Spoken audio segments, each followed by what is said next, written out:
ವೀಕ್ಷಕರೇ, ಭಾರತ ಮತ್ತು ಬಾಂಗ್ಲಾದೇಶದ ಗಡಿಯಲ್ಲಿ ಈಗ ಹೊಸ ಟೆನ್ಷನ್ ಶುರುವಾಗಿದೆ. ಪಶ್ಚಿಮ ಬಂಗಾಳದಲ್ಲಿ ಹೊಸದಾಗಿ ಅಧಿಕಾರಕ್ಕೆ ಬಂದಿರುವ ಮುಖ್ಯಮಂತ್ರಿ ಸುವೆಂದು ಅಧಿಕಾರಿರವರು ತೆಗೆದುಕೊಂಡಿರುವ ಒಂದು ದಿಟ್ಟ ನಿರ್ಧಾರ ಈಗ ಬಾಂಗ್ಲಾದೇಶದ ನಿದ್ದೆ ಕೆಡಿಸಿದೆ.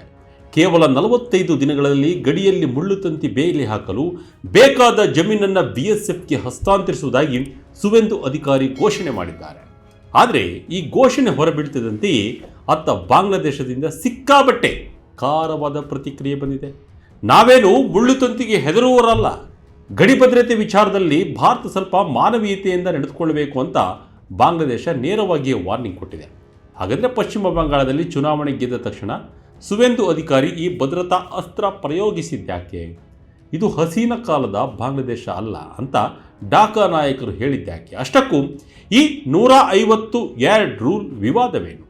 ತೀಸ್ತಾ ನದಿ ನೀರಿನ ವಿವಾದದ ನಡುವೆ ಚೀನಾ ಎಂಟ್ರಿ ಆಗ್ತಿರೋದು ಯಾಕೆ? ಬನ್ನಿ, ಇವತ್ತಿನ ಈ ವಿಡಿಯೋದಲ್ಲಿ ಇಂಡಿಯಾ ಬಾಂಗ್ಲಾ ಗಡಿಯ ಕಂಪ್ಲೀಟ್ ಪಾಲಿಟಿಕ್ಸ್ ಅನ್ನ ಬಿಡಿಸಿ ಹೇಳ್ತೀನಿ. ಸುವೆಂದು ಅಧಿಕಾರಿ ನಿರ್ಧಾರಕ್ಕೆ ಬಾಂಗ್ಲಾ ಶೇಕ್. ಮುಳ್ಳು ತಂತಿಗೆ ಹೆದರಲ್ಲ, ಇದು ಹಸೀನ ಕಾಲವಲ್ಲ. ವೀಕ್ಷಕರೇ, ಪಶ್ಚಿಮ ಬಂಗಾಳದ ನೂತನ ಮುಖ್ಯಮಂತ್ರಿ ಸುವೆಂದು ಅಧಿಕಾರಿರವರು ತಮ್ಮ ಮೊದಲ ಕ್ಯಾಬಿನೆಟ್ ಮೀಟಿಂಗ್ ನಡೆಸಿದಾಗ ಗಡಿ ಭದ್ರತೆಗೆ ಅವರ ಟಾಪ್ ಪ್ರಯಾರಿಟಿ ಆಗಿತ್ತು. ಭಾರತ ಬಾಂಗ್ಲಾದೇಶ ಗಡಿಯಲ್ಲಿ ಬಾಕಿ ಉಳಿದಿರುವ ಮುಳ್ಳುತಂತಿ ಬೇಲಿ ಪ್ರಾಜೆಕ್ಟ್ಗೆ ಬೇಕಾದ ಎಲ್ಲ ಜಮೀನನ್ನು 45 ದಿನಗಳಲ್ಲಿ ಬಿಎಸ್ಎಫ್ಗೆ ನೀಡುವಂತೆ ಆದೇಶ ಹೊರಡಿಸಿದರು. ಈ ಸುದ್ದಿ ಢಾಕಾವನ್ನು ತಲುಪಿದ್ದೇ ತಡ ಬಾಂಗ್ಲಾದೇಶದ ಪ್ರಧಾನಿ ತಾರಿಕ್ ರೆಹಮಾನ್ ರವರ ವಿದೇಶಾಂಗ ವ್ಯವಹಾರಗಳ ಸಲಹೆಗಾರ ಎಂ ಹುಮಾಯೂನ್ ಕಬೀರ್ ರವರು ಪ್ರೆಸ್ ಮೀಟ್ ಮಾಡಿ ತಮ್ಮ ಆಕ್ರೋಶವನ್ನು ಹೊರಹಾಕಿದ್ದಾರೆ. ಬಾಂಗ್ಲಾದೇಶದ ಜನರಿಗಾಗಲಿ ಸರ್ಕಾರಕ್ಕಾಗಲಿ ಈ ಮುಳ್ಳುತಂತಿ ಬೇಲಿಯ ಭಯವಿಲ್ಲ. ಆದರೆ ನಮ್ಮ ರಾಷ್ಟ್ರೀಯ ಹಿತಾಸಕ್ತಿ ಕಾಪಾಡಿಕೊಳ್ಳಲು ಎಲ್ಲಿ ಮಾತನಾಡಬೇಕೋ ಅಲ್ಲಿ ನಾವು ಮಾತನಾಡುತ್ತೇವೆ, ಹಿಂದಿನಂತೆ ನಾವು ತಲೆಬಾಗಿ ಕೂರುವವರಲ್ಲ ಅಂತ ಬಾಲ ಸುಟ್ಟ ಬೆಕ್ಕಿನಂತೆ ಆಡ್ತಿದ್ದಾರೆ. ಇಲ್ಲಿ ಬಾಂಗ್ಲಾದೇಶದ ನಾಯಕರು ಬಳಸಿರುವ ಪದಗಳನ್ನೊಮ್ಮೆ ಗಮನಿಸಿ. ಗಡಿಗಳು ಈಗ ಶೇಖ್ ಹಸೀನ ಕಾಲದಲ್ಲಿ ಇದ್ದಂತೆ ಉಳಿದಿಲ್ಲ. ಇದು ಆ ಕಷ್ಟದ ಕಾಲದ ಬಾಂಗ್ಲಾದೇಶವಲ್ಲ. ನಾವಿನ್ನು ಮೂಕ ಪ್ರೇಕ್ಷಕರಾಗಿ ಕೂರುವುದಿಲ್ಲ. ಗಡಿಯಲ್ಲಿ ಜನರನ್ನು ಕೊಲ್ಲುವುದು ಅಥವಾ ಪುಷ್ ಬ್ಯಾಕ್ ಮಾಡುವ ಘಟನೆಗಳು ಹೆಚ್ಚಾದರೆ ನಾವು ಸುಮ್ಮನೆ ನೋಡ್ತಾ ಕೂರಲ್ಲ ಅಂತ ಕಬೀರ್ ಬಂಗಾಳಿ ಭಾಷೆಯಲ್ಲಿ ಭಾರತಕ್ಕೆ ವಾರ್ನಿಂಗ್ ಕೊಟ್ಟಿದ್ದಾರೆ. ಒಟ್ಟಿನಲ್ಲಿ ಗಡಿಯಲ್ಲಿ ಭಾರತ ತನ್ನ ಬಿಗಿ ಭದ್ರತೆ ಹೆಚ್ಚಿಸುತ್ತಿರುವುದು ಬಾಂಗ್ಲಾದೇಶಕ್ಕೆ ನುಂಗಲಾರದ ತುತ್ತಾಗಿದೆ. ಟಿಎಂಸಿ ವರ್ಸಸ್ ಬಿಜೆಪಿ ಗಡಿ ಭದ್ರತೆಯ ಪಾಲಿಟಿಕ್ಸ್. 4096 ಕಿಲೋಮೀಟರ್ ಗಡಿಯಲ್ಲಿ ಅಡಗಿದೆ ಅಸಲಿ ಕಹಾನಿ. ಇದು ಒಂದು ಕಡೆಯಾದರೆ ಮತ್ತೊಂದು ಕಡೆ ಗಡಿ ಬೇಲಿ ವಿಚಾರಕ್ಕೆ ಪಶ್ಚಿಮ ಬಂಗಾಳದ ಆಂತರಿಕ ರಾಜಕೀಯದ ದೊಡ್ಡ ಕನೆಕ್ಷನ್ ಇದೆ. ಭಾರತ ಮತ್ತು ಬಾಂಗ್ಲಾದೇಶ ಒಟ್ಟು 4096.7 ಕಿಲೋಮೀಟರ್ ಉದ್ದದ ಗಡಿಯನ್ನು ಹಂಚಿಕೊಂಡಿದೆ. ಕಳೆದ ವರ್ಷ ಫೆಬ್ರವರಿಯ ಸರ್ಕಾರಿ ವರದಿ ಪ್ರಕಾರ ಇದರಲ್ಲಿ 3232 ಕಿಲೋಮೀಟರ್ ಗಡಿಗೆ ಈಗಾಗಲೇ ಬೇಲಿ ಹಾಕಲಾಗಿದೆ. ಕೇವಲ 173.81 ಕಿಲೋಮೀಟರ್ ಪ್ರದೇಶವು ಗುಡ್ಡಗಾಡು, ಜೌಗು ಪ್ರದೇಶ ಮತ್ತು ಕಠಿಣ ಭೌಗೋಳಿಕ ಪರಿಸ್ಥಿತಿಯಿಂದಾಗಿ ಬೇಲಿ ಹಾಕಲು ಕಷ್ಟಕರವಾಗಿದೆ.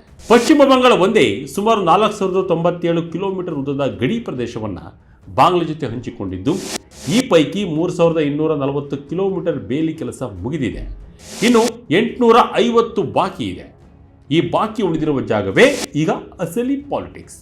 ಈ ಹಿಂದೆ ಮಮತಾ ಬ್ಯಾನರ್ಜಿ ನೇತೃತ್ವದ ಟಿಎಂಸಿ ಸರ್ಕಾರ ಇದ್ದಾಗ ಗಡಿಬೇಲಿಗೆ ಜಮೀನು ನೀಡಲು ವಿಳಂಬ ಮಾಡ್ತಾ ಇತ್ತು. ಸ್ಥಳೀಯ ನಿವಾಸಿಗಳ ಹಕ್ಕು ಮತ್ತು ಅವರ ಜೀವನ ಉಪಾಯದ ಬಗ್ಗೆ ಮೊದಲು ಗಮನ ಹರಿಸಬೇಕು ಅನ್ನೋದು ಟಿಎಂಸಿಯ ವಾದವಾಗಿತ್ತು. ಗಡಿ ಭದ್ರತೆ ಕೇಂದ್ರ ಸರ್ಕಾರದ ಅಡಿಯಲ್ಲಿ ಬಿಎಸ್ಎಫ್ ನಿಯಂತ್ರಣದಲ್ಲಿದ್ದರೂ ಜಮೀನು ಸ್ವಾಧೀನಪಡಿಸಿಕೊಳ್ಳುವುದು ರಾಜ್ಯ ಸರ್ಕಾರದ ಕೆಲಸವಾಗಿತ್ತು. ಹಾಗಾಗಿ ಅಕ್ರಮ ನುಸುಳುಕೋರರನ್ನು ರಕ್ಷಿಸಲು ಟಿಎಂಸಿ ಸರ್ಕಾರ ಬೇಲಿ ಕಾಮಗಾರಿಯನ್ನು ಉದ್ದೇಶಪೂರ್ವಕವಾಗಿ ತಡ ಮಾಡುತ್ತಿದೆ ಎಂದು ಬಿಜೆಪಿ ಆರೋಪಿಸುತ್ತಲೇ ಬಂದಿತ್ತು. ಇತ್ತೀಚಿನ ಪಶ್ಚಿಮ ಬಂಗಾಳದ ಚುನಾವಣಾ ಪ್ರಚಾರದಲ್ಲಿ ಕೇಂದ್ರ ಗೃಹ ಸಚಿವ ಅಮಿತ್ ಶಾ ರವರು ನಮ್ಮ ಸರ್ಕಾರ ಬಂದರೆ 45 ದಿನಗಳಲ್ಲಿ ಬಿಎಸ್ಎಫ್ಗೆ ಭೂಮಿ ನೀಡುತ್ತೇವೆ ಎಂದು ಭರವಸೆ ನೀಡಿದ್ದರು. ಈಗ ಅಧಿಕಾರಕ್ಕೆ ಬಂದ ತಕ್ಷಣ ಸುವೆಂದು ಅಧಿಕಾರಿ ಈ ಭರವಸೆಯನ್ನು ಈಡೇರಿಸುತ್ತಿದ್ದಾರೆ. ರಾಷ್ಟ್ರೀಯ ಭದ್ರತೆ, ಕಳ್ಳ ಸಾಗಾಣಿಕೆ ಹಾಗೂ ಅಕ್ರಮ ಒಳನುಸುಳುವಿಕೆಯನ್ನು ತಡೆಯಲು ಇದು ಅತ್ಯಗತ್ಯ ಅಂತ ಸುವೆಂದು ಅಧಿಕಾರಿ ಸಮರ್ಥಿಸಿಕೊಂಡಿದ್ದಾರೆ. ಆದರೆ ಬಾಂಗ್ಲಾ ಸಲಹೆಗಾರ ಹುಮಾಯೂನ್ ಕಬೀರ್ ರವರು ಇದೆಲ್ಲ ಕೇವಲ ಎಲೆಕ್ಷನ್ ಗಿಮಿಕ್, ಚುನಾವಣಾ ಭಾಷಣಗಳು ಯಾವಾಗಲೂ ಅತಿರೇಕವಾಗಿರ್ತವೆ, ಆದರೆ ವಾಸ್ತವದಲ್ಲಿ ಆಡಳಿತ ಮಾಡುವುದು ಬೇರೆ.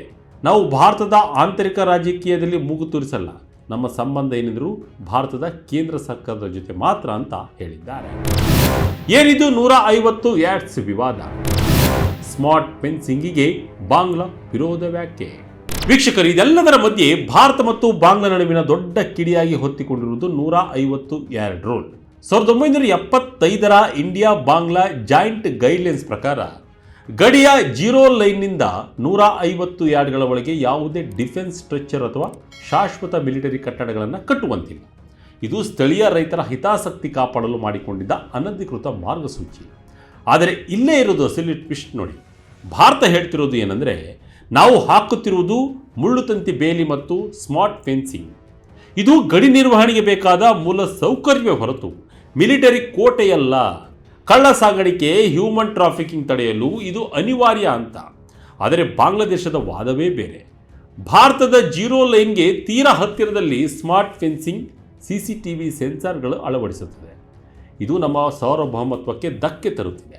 ಇದರಿಂದ ನಮ್ಮ ಭಾಗದ ರೈತರಿಗೆ ತೊಂದರೆ ಆಗ್ತಾ ಇದೆ ಅಂತ ಢಾಕಾ ಆರೋಪಿಸ್ತಾ ಇದೆ.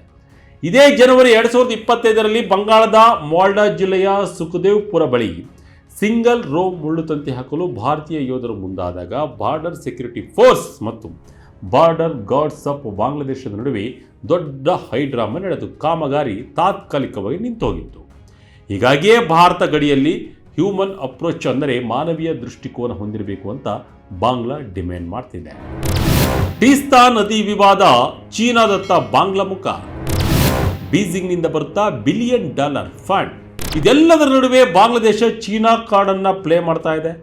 ಕಳೆದ 4 ದಶಕಗಳಿಂದ ಭಾರತ ಮತ್ತು ಬಾಂಗ್ಲಾದೇಶ ನಡುವೆ ತೀಸ್ತಾ ನದಿ ನೀರು ಹಂಚಿಕೆ ವಿವಾದ ಬಗೆಹರಿದಿಲ್ಲ.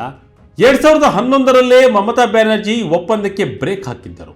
ಈಗ ಬಾಂಗ್ಲಾದೇಶದ ವಿದೇಶಾಂಗ ಸಚಿವ ಖಲೀಲುರ್ ರೆಹಮಾನ್ ರವರು ಚೀನಾ ಪ್ರವಾಸಕ್ಕೆ ತೆರಳುವ ಮುನ್ನ ತೀಸ್ತಾ ಪ್ರಾಜೆಕ್ಟ್ಗೆ ಚೀನಾದ ಹೂಡಿಕೆಯನ್ನು ತರುವ ಬಗ್ಗೆ ಮುಕ್ತವಾಗಿ ಮಾತನಾಡಿದ್ದಾರೆ.